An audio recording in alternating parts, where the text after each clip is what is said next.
Disclaimer. These videos show some tips to help you on a true hike of the AT. The ideas presented are not the only way, merely one hiker's experience. Remember, hike your own hike. Well, hello there, ladies and gentlemen, and welcome back to Tips from the Trail. And today we are going to do a viewer requested tips from the trail. Dan Austin asks if we can talk a little bit about steep climbs and steep descents on the Appalachian Trail. While I'm filming this, I'm realizing there is so much to talk about, so I'm going to kind of chop this up quick and try to cover it as quick as I can. First, let's talk about moderate climbs and moderate descents. Now, for the most part, the biggest tip that I can say is trekking poles.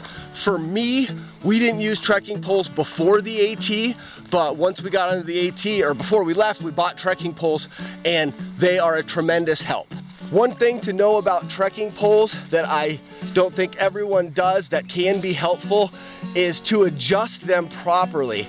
You've probably heard that when running with or walking with trekking poles, you want to keep your arm at a 90 degree, and that's the height of your trekking pole.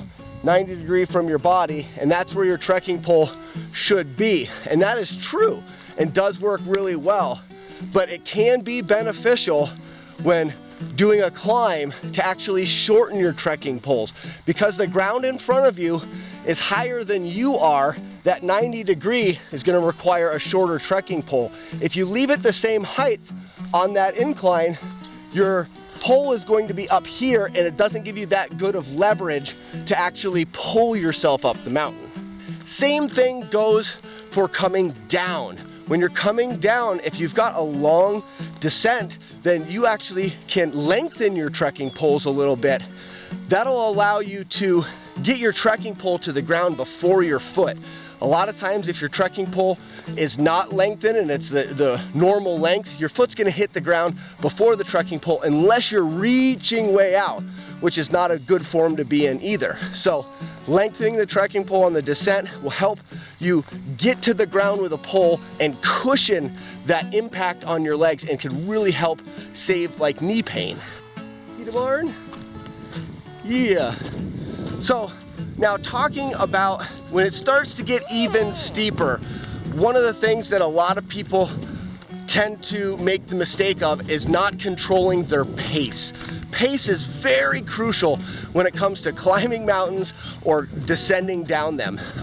Always, for me anyways, I always cut my pace way down. We're actually climbing this hill behind the farm, which is a pretty steep hill. It's not too bad, but what I'll do is I'll take shorter steps and quicker steps. I actually get a little bit of a marching pace going.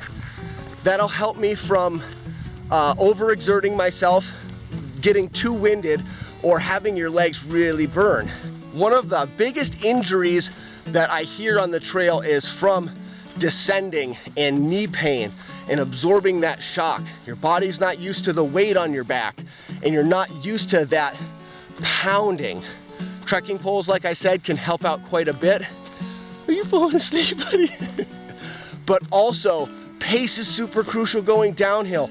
Slow yourself down. Because of the weight on your pack, it's easy to go fast, but you need to actively think about it to slow yourself down when descending, and that'll really help cushion. You can actually absorb the impact a little bit more. When you start to go down fast, you're gonna hammer your joints, and it's just gonna lead you to be in pain. On to Dan's actual question. I think Dan's more looking for advice on the vertical ascents, the ones where you're actually hand over hand climbing. I think it's a common mistake people make about the Appalachian Trail is that they think it's a hiking path all the way and nice and smooth. The Appalachian Trail is mountain climbing.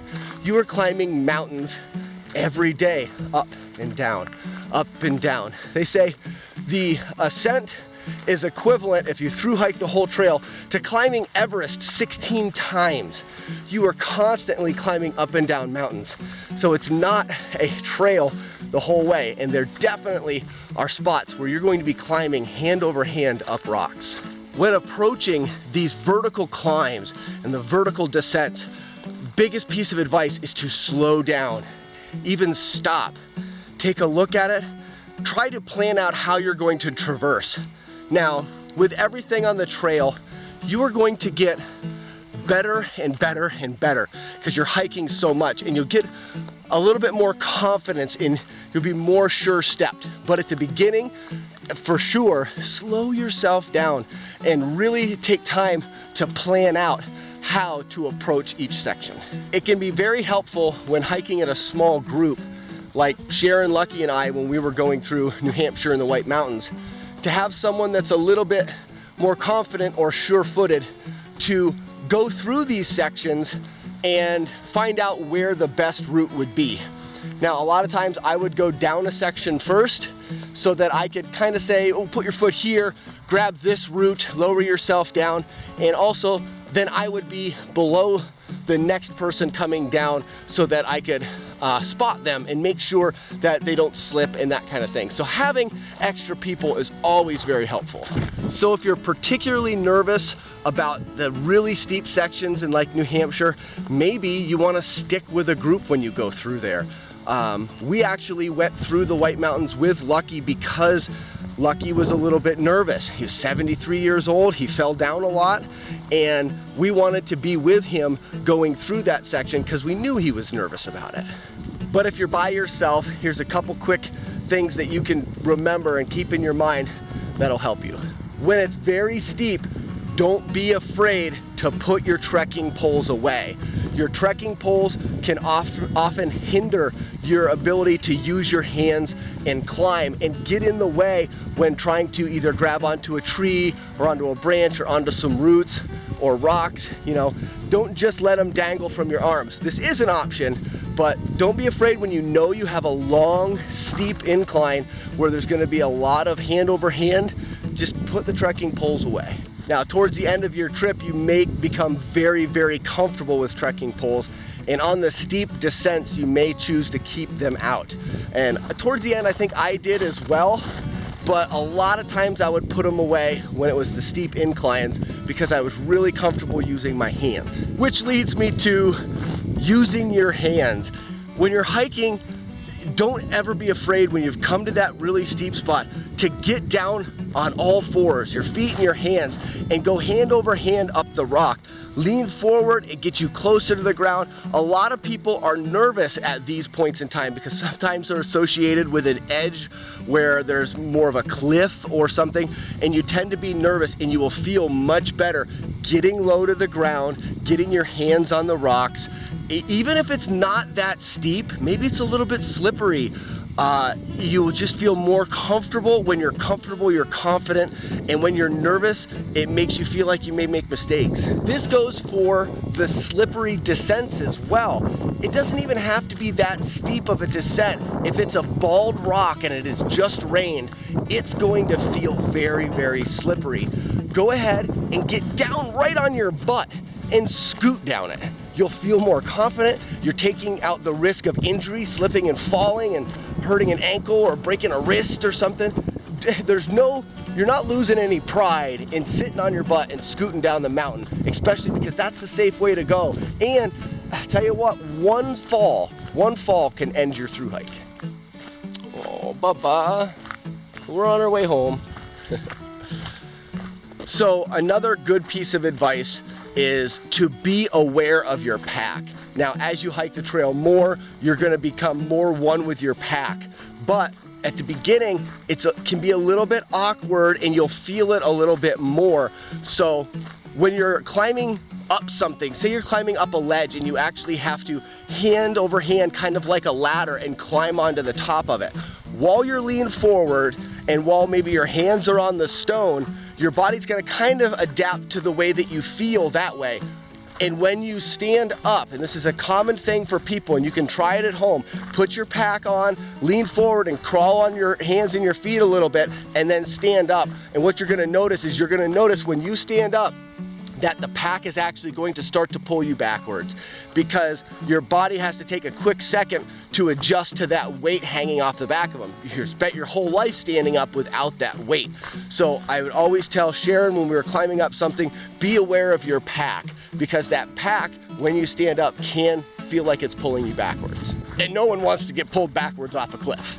Another thing that you can do, if you have a pack on and it's too steep, take your pack off and actually throw it up onto the rock, or have a friend pull it up and then climb up, or tie a rope to your pack, leave it on the ground.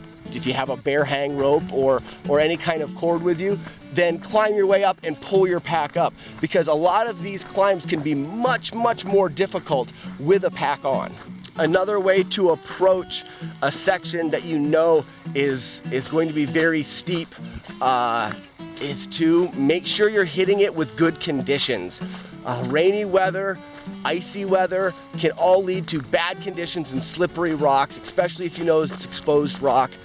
Delay yourself. If you have the time, take a 0 day. Allow the weather to clear so that you're doing this more difficult section when the weather's better, the trail conditions are better, and you can be more confident in your stepping. Stepping.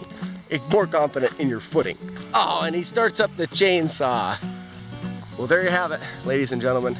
That's my 2 cents on steep ascents and descents on the Appalachian Trail. I've bored my son to sleep. Let me know if you guys have any more advice. You know, this is me just getting the ball rolling. In the comments, give me all the advice that you have, and let's open up a conversation down there, so these videos can continue to bring out more information. I hope so very much that this video has been helpful for you, and stay tuned for more tips from the trail, because if they work for us, they may work for you. Bye-bye. Hey. Good night. Until we meet. Oh, he was gonna pull away though. Happy trails to you. Smiling until then. Here, we can walk I am around. happy trails to you. Here's a famous expression. Felice and Daryl. Happy trails. Felice and Daryl. Stay safe. Keep it between the blazes. I like it, I dig it, I want more of it.